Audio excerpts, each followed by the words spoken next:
Hello, everybody, and welcome to, I believe, day 34 of the longing. Got some stuff to talk about, so maybe I'll use this time to do some more mining. But before we get started on that, I noticed that there's a clickable option if I hover here. Now, oh, it changes color. Interesting. What? Oh, no, it changes color, and then I can place it somewhere. Okay. Where shall I place this? Place it literally anywhere. Yes, I can place it literally anywhere. Feels really awkward to...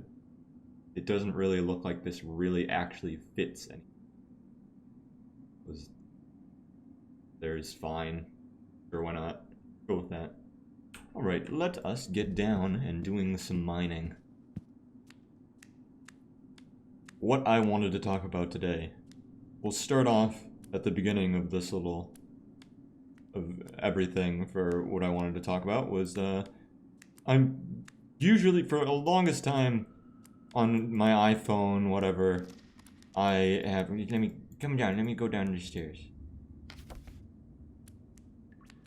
Ugh, let me down. Can't focus on telling my thing until I'm down. God damn it. I go all the way over here. I gotta go down like this. Okay, perfect. No, don't go back up. Don't go back up. Okay. Fantastic. So my iPhone, you know, you can buy music on the iPhone store or whatever, or you can go to the trouble of getting songs otherwise and putting them on your phone, which is an annoying process on Apple. At least I haven't found a likable way that actually seems very user-friendly of doing it any other way, and obviously they want you to buy their music through their store, so they make it purposely difficult to do it any other way. But I do have a way of making that work, as annoying as it is. I was adding some of my music to my phone, all stuff that I had done this before, but through some sort of thing that goes on with like Apple updates or something, it removed all my music, and it's been like a year or two since I actually had much music at all on my phone. But then I realized that I had all that music, all those music files in a folder that I forgot about. So I figured good time was in the last couple days, I'll just upload those back onto my phone again. I forget how much space they take up though.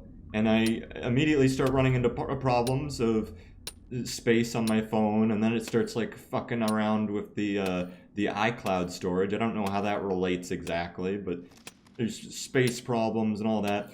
So I start thinking, okay, well, I obviously can't have all the songs I want, so I've got to start like taking the ones off that I don't actually care about so much. And so I figured, okay, I'll just listen to each song. It's a good excuse to listen to music and just enjoy it, and see what stuff I feel like I should keep and what stuff I shouldn't keep. And basically, the way I got most of this music is honestly, I just used my recording software on the YouTube video that played the music, and then I just edited that and had it as a file that I could put on my phone. Not all of it. A lot of it I did buy, but like the music is so difficult to get that you have to like go to a weird place to get it, or like at least a place that's not iTunes, and then you have to make it compatible and put it on iTunes, and sometimes that's easy, sometimes it's harder. It's just an annoying process. But anyway, so one of the songs that I was getting to was one of the one part of a soundtrack from the anime Zeki no Kuni, or Land of the Lustrous. And as I was listening to that, it's a pretty good song, by the way. It's got a sort of a slow start, and then it gets good sort of in like the second half, and gets like really bombastic and intense and emotional.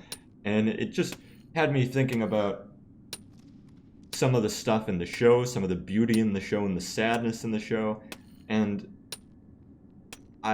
some of the themes in that show are like eternity and what it means to be human and such, which I've always thought worrying, the fact that it seems like it's trying to be philosophical and a little bit preachy about how we should be, like, I guess, thankful that we die or something, which a lot of shows and media try and say that, but personally, I think that's just sort of a human reaction to like the fox and the grapes parable or whatever you'd call that, or like because we can't have eternal life, we act like, oh no, it's a good thing that we die. Like, really? Is it really a good thing we die?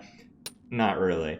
There would be other problems associated with a infinite life, but there's problems with everything, and if you just immediately assume that an idea is terrible because there are potential problems with it, you'd never get anywhere. So that whole thing bothers me, and that's one of the reasons I've heard that the manga gets really deep into that in ways that I would probably not enjoy, so I've avoided the manga and just enjoyed the anime for what it is. But where I wanted to get with this was when I was listening to that song, I really started to, really feel it and really feel some feelings that I don't think I've felt in a long time, maybe years. Just this sort of intense grief, intense sadness, and just horror at the how everything in the world, human beings, objects, art, concepts, they all end. And this, I know it's trite or whatever the word would be, just a very, everybody goes through this, but for me, it was a way of looking at this and a way of feeling this sense of existential horror that I haven't felt in a while.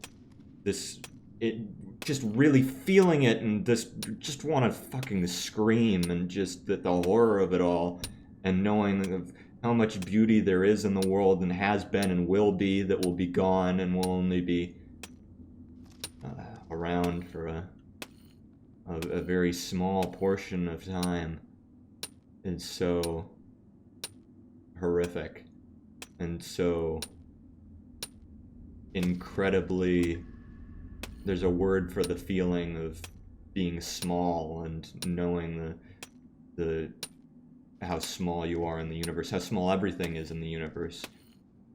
And I was feeling that, and I was feeling an intense sadness with that.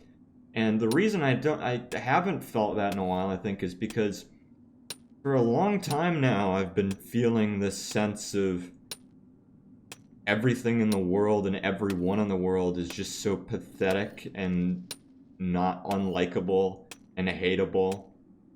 And when everything feels hateable and unlikable, then nothing feels worth grieving over. Like, yes, everything will end, and it's kind of sad, but it's not that sad because it wasn't worth anything to begin with anyway, so who gives a shit? This sense of that people just feel so much more as I get older, like insects reacting to tiny stimuli, like, and there's nothing beyond it, just this intense feeling of that. Whereas when I was younger, I sort of had this innocence and the sense of everyone being valuable and everyone being someone that I wanted to help and understand and preserve. I want to save everyone from death. I want to make a world where I can, like, everything is okay and I can help everyone get whatever they want and need. And now it's like, well, sometimes I feel like death is okay because it gets rid of, well, on one hand, death is okay just because nothing matters, so who cares if people are gone? They feel suffering, but they feel suffering in the same way as like an ant does, or like a computer trained to avoid a stimulus does. Like, it's just, I've been feeling that a lot in the past couple of years. I see something growing on the ceiling. Maybe I'll find a good spot to cultivate mushrooms down here. But in contrast to all of that and that feeling, I did feel that listening to this song, I felt this sort of nostalgic feeling of horrible grief for all the people that have ever been, are now, and ever will be, that will be lost. That some people will say, like, oh, you live on through our memories, but your memories are such a valuable thing. when you think about something, no one really truly knows anybody else. You know your own made up idea of other people in your head. You don't know what they were actually like. And so this idea that you can hold people in your memories and they're still just as theirs almost seems kind of, in a way, selfish. But I guess, I know that's not the intent. The intent is not selfish, but this idea that, oh, I know who that person was. Like, no, you didn't. No one knows who anyone is. You have to experience who someone is as that person to know, and nobody can do that. Nobody can yet, anyway. Maybe within the future there'll be some sort of way of connecting people through some sort of technology, but even then, I'm sure there's plenty of philosophical arguments about how there's no way of knowing what you're being shown is really what they're feeling, or how much it's filtered through your own perception, any of those things. And yeah, I wasn't expecting to feel that kind of grief because I haven't felt it in a long time, because I haven't cared about things as much as I used to. So just a really odd, nostalgic, and horrific, and simultaneously beautiful, in some ways, unexpected feeling. And that's what I felt today. And that's what spurred on me making this video right now.